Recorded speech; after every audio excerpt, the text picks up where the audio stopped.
पीछे खड़ा होना पड़ेगा ये। अरे बैठ जाओ। अरे नहीं आता नहीं ना सही।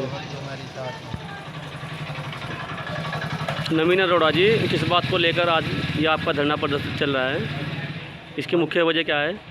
मान्यवर, एक हमने स्वास्थ्य महानिदेशक को शिकायती पत्र का एफिडेविट दिया था कि मान्यवर सामुदायिक स्वास्थ्य केंद्र ज्वालापुर में ऐसा ऐसा भ्रष्टाचार हो रहा है, जिसके लेके हमने एक 32 पन्नों की उनको शिकायत दी, एक ऑडियो सीडी दी, एक वीडियो सीडी दी और उनसे निवेदन किया कि अगर मैं मुजरिम हूँ, मेरे बयान झूठे हैं, तो मुझे मेरे ऊपर भी सज़ा कर दे आप।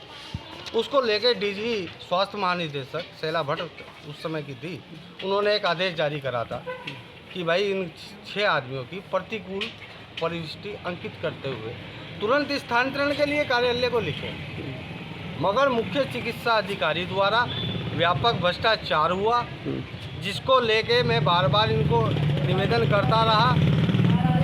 अभी 24 तारीख को स्वास्थ्य निदेशक महोदय ने भी इनको कहा, मगर ये भ्रष्टाचार हो रहा है, हर तरीके से भ्रष्टाचार, सुनने वाला कोई नहीं है। 22 तारीख को जब पूरा विश्व श्री राम जी का प्राकट्य उत्सव मना रहा था, तो यहाँ की भ्रष्टाचार स्वास्थ्य विभाग ने नवीन अरोड़ा सनातनी हिंदू को अपने कार्यालय में सुबह 11 बजे बुलाया और 5 बजे तक बिठा के रखा कार्रवाई के नाम पे सुननी, जिसकी मैं आपको किस लिए बुलाया गया था आपको? कि आइए हम आपकी अपील सुनते हैं। अच्छा है। कार्रवाई क्या करी है? कार्रवाई कुछ नहीं करी है, कोरा भ्रष्टाचार है।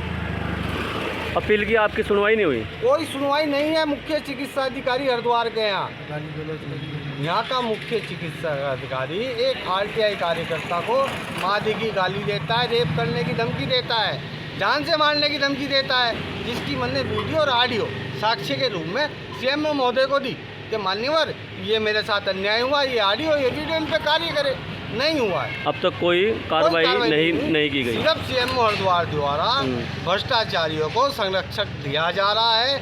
उच्च अधिकारी स्वास्थ्य महानिदेशक और निदेशक महोदय के आदेशों पे कार्रवाई नहीं कर रहे हैं। इसकी शिकायत आपके द्वारा कहाँ पर की गई? स्वास्थ्य महानिदेशक हो गए, निदेशक हो गए, स्वास्थ्य सचिव हो गए, सब ने लेटर दे दिए है। ये सारे लेटर हमारे पास है, प्रमाण है। कहीं से भी कोई शिकायत, वो कार्रवाई अब तक नहीं हुई? कार्रवाई वहाँ से तो मान्यवर हो गई, मगर यहाँ का मुख्य चिकित्सा अधिकारी तो नहीं कर रहा।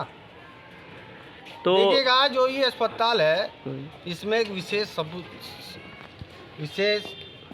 धर्म की डॉक्टर है, आदरणीय है, पूजनीय है जी। मगर आप पथरी जाए, 19 साल बाद एक के बच्चा हुआ है जी। आज वो बच्चा पल पल मर रहा है, इनके डॉक्टर की वजह से। ये उन पे कार्रवाई नहीं कर सकते क्या?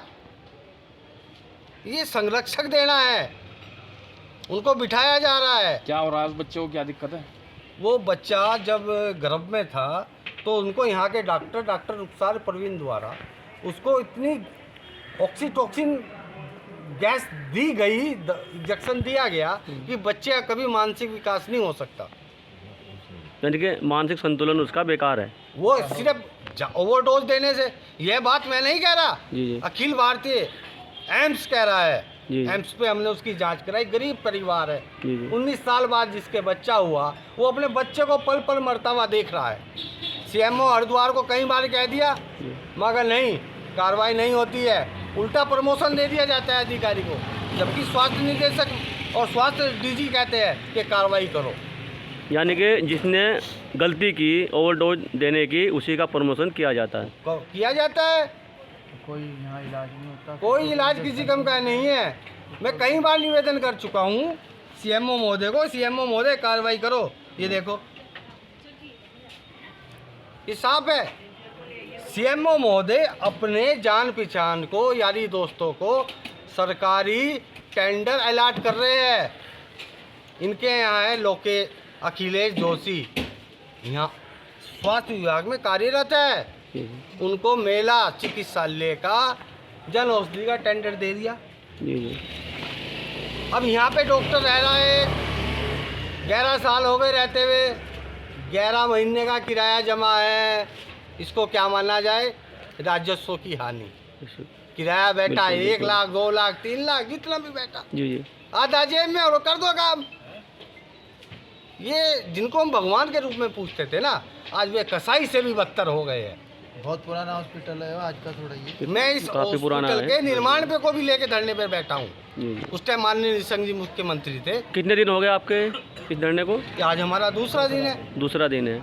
तो आखिर अगर जल्द से जल्द आपकी मांग नहीं मानी गई, कार्रवाई नहीं हुई, तो कब तक चल सकता है ये आपका धरना, भूख हड़ताल? भाजी मैंने भगत सिंह को बहुत मैं चाहने वाला हूँ, भगत सिंह का फैन हूँ।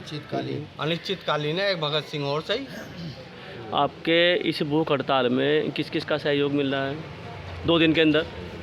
बजरंग दल आया है हमारे पास, जी जी कहीं आ गए, कहीं जनप्रतिनिधि आ गए, अपना भैरव सेना आ गई है। जी जी जो जिसको लग रहा है ये मेरा कोई पारिवारिक मुद्दा नहीं है, बिल्कुल ये बिल्कुल। सबकी जनता का मुद्दा है। जी जी।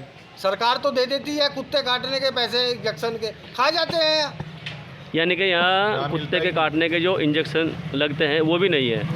अरे आते हैं, बेच देते हैं। आप देखो मोदी जी रुक के दे के कह रहे हैं डिजिटल इंडिया, हाथ से पर्ची बन रही है। क्यों?